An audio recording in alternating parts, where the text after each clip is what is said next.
Alors maintenant, je travaille dans une start-up qui s'appelle Planet, qui est située à San Francisco. Et donc l'idée, le but de la boîte, c'est d'imager l'intégralité de la planète tous les jours. Les projets sur lesquels je vais travailler, ça a été autant des énormes missions de détournement d'astéroïdes que des petites missions de conception de charges utiles. Donc ça m'a permis d'avoir une vue globale sur les activités embrassées par le centre Nazarians. Au sein de l'association ESO, dans un premier temps, j'ai travaillé sur plusieurs projets de mini-fusées. On a développé une fusée expérimentale qui permettait de déployer un avion depuis une fusée à 1000 mètres d'altitude après une dizaine de secondes de vol.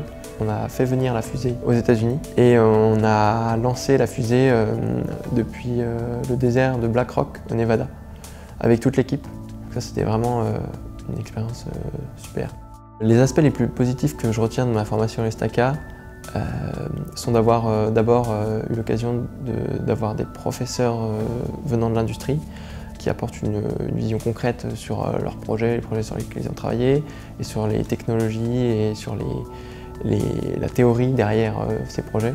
Ensuite, la vie associative à l'ESTACA, clairement, c'était un gros plus. Je pense que l'ESTACA est l'école, même, je dirais, qui a l'activité associative technique la plus développée.